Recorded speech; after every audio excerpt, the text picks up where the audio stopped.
بسم الله الرحمن الرحيم والصلاة والسلام على رسول الله وعلى آله وأصحابه أجمعين. السلام عليكم ورحمة الله وبركاته. This is Dr. Tariq Rashid. We are in the spirit of happiness. Now, the previous episode we mentioned time wasters. Now, what are the most wasters that take out of your time without actually achieving anything? Also, to remind you, achievement is one of the secrets of happiness. Once you achieve, you feel happy. Now, time wasters are divided into two groups. Time wasters by yourself, time wasters by others. Can you count 5 to 6 or 7 time wasters you do by yourself? Let me help you. For example, one of the time wasters is what we call procrastination. I will not do this today, I will do it tomorrow, then tomorrow, after tomorrow. This is procrastination, in which we actually losing time. One of the time wasters, lack of planning. Please, plan for your time. If you want to invest and work and achieve, you have to plan. One of the time wasters is being perfectionist. You look for perfection. You need everything is to be perfect. Only God is perfect. Go ahead, just don't be looking for perfectionist, because this will actually delay you from the big achievements in your life. Also, one of the issues that we do in delaying and wasting our time is sleeping for several hours rather than the actual normal time for sleeping, which is 7 to 8 hours. One of the time wasters, working under stress. If you are under stress, you are wasting time, because under stress we'll do mistakes, faults, and we rework, and you are actually wasting time. Also, lots of meetings is wasting time. And they said there is a study done by the Project Management Institute in the States, it's the PMI, said that in meeting management, 80% of meetings are not necessary. If you can do it without meeting, do it. If you can deliver your message through voicemail, through technology, do it. Don't waste time meeting. Meeting is taking part of your time.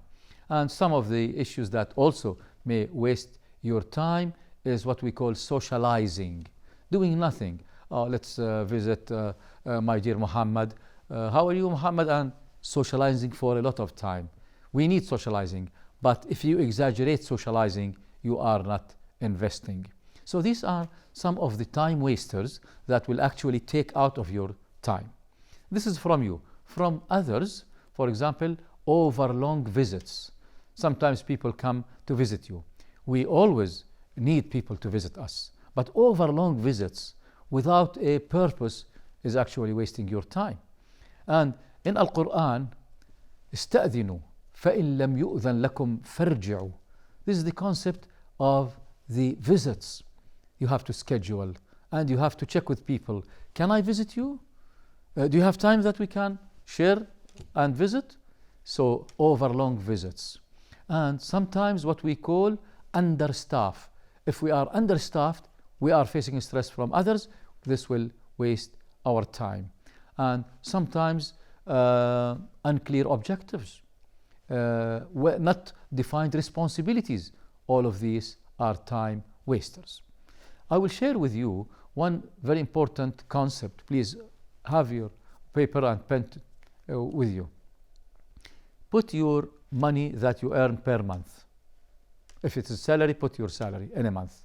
Multiply by 12. This will give you your yearly earnings. Divide by 2080.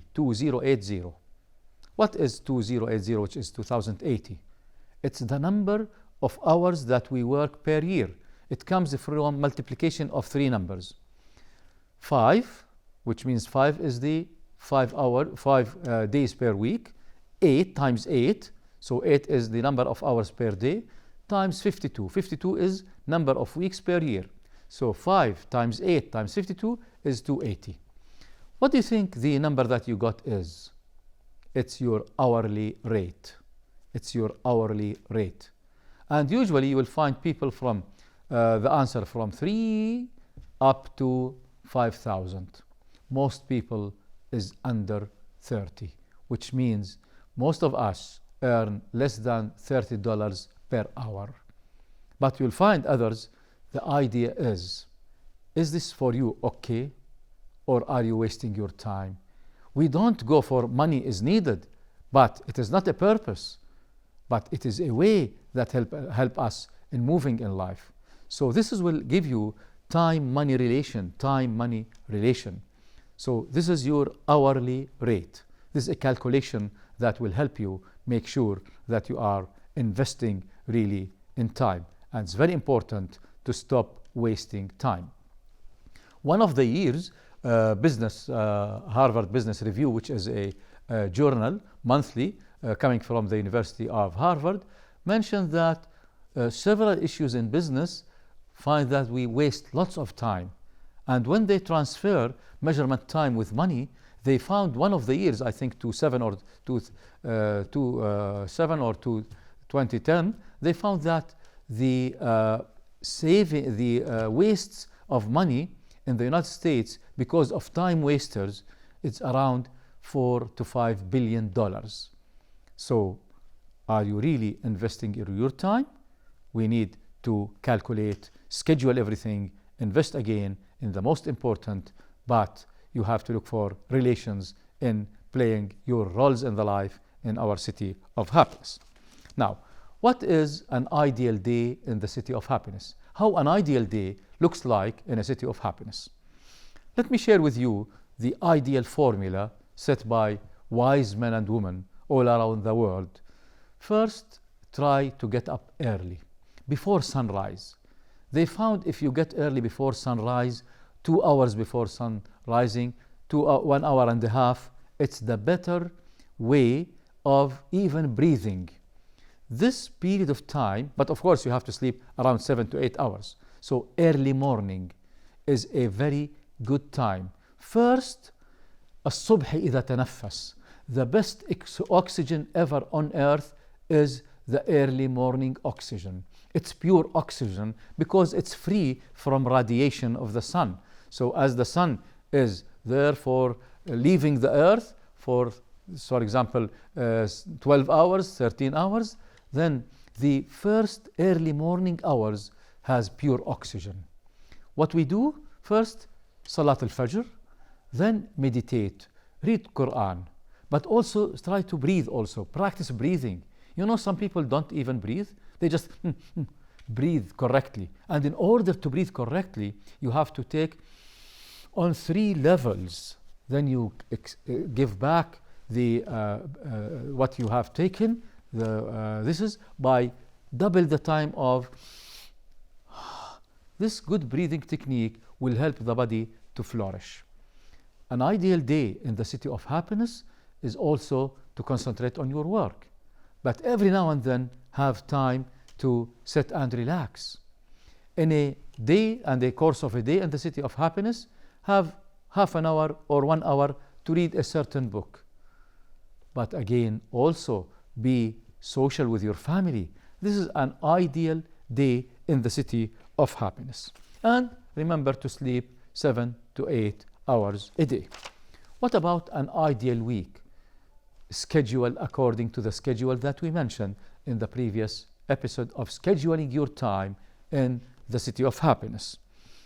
But it's recommended if you can go for what we call intermittent fasting, or if you can fast 2 days a week and your health is okay for you, we go for Monday and Thursday, which is Sunnat al-Rasul alayhi salatu wassalam. This will help the body actually to flourish and re-energize. So fasting is recommended in a course of a week. Meditate 3 to 4 hours a week in a very special quiet place, meditation with God, and always read Quran. It will help you to concentrate, to be positive, to re-energize yourself. If you want energy back, always get to Quran and read what's God telling us. What is an ideal month? Each month, try to make sure you visit a kindergarten. Why kindergarten? Inside each one of us, there is a child who feel happy with kids and children. Be with children, for example, 2 hours in a month. Children will let you feel positive. They energize our energy inside. Visit a kindergarten. But also, to understand life, each month visit a hospital to see people suffering and thank God that you are still having the physical strength. Visit a kindergarten to check the happiness of kids, and visit a hospital to make sure that there are people who are suffering, and thank God that we are existing still. Alhamdulillah. And in an ideal month, you need to be alone for 4 to 6 hours in a month. Be alone. This will help you actually to flourish everything. Alayhi salatu wassalam, Ghara Hira. It's very important in an ideal month to do this. And then at the end of year, you have to take a pen and write down what have you achieved during this year.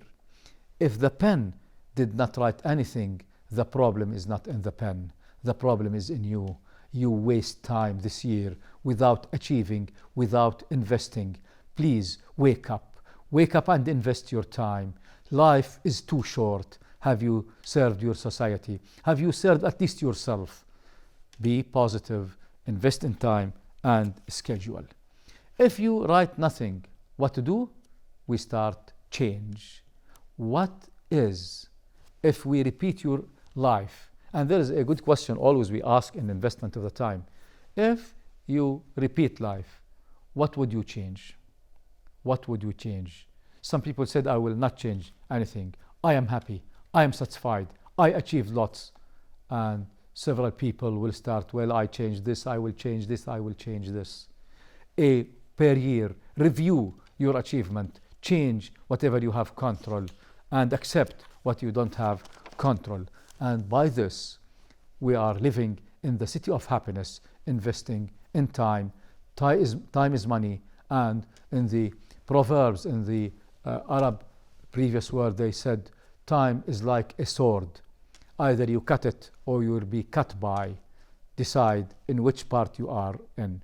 Are you cutting time and investing, or are you cut by the time and feel sorry? So this is the idea of investment in time.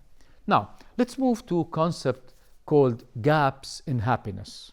We will share some of the gaps that will affect happiness. And by a gap, we mean something that prevents you from achieving the concept of happiness. So gap is a barrier.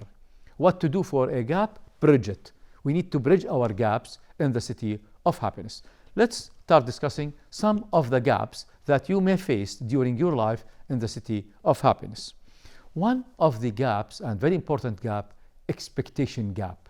Some people have high expectations. It's good to go with hope. But if you go with high expectations, when you face reality, you will feel stressed. You will feel depression. Some people go with very high expectations, but when they face reality, they feel sorry.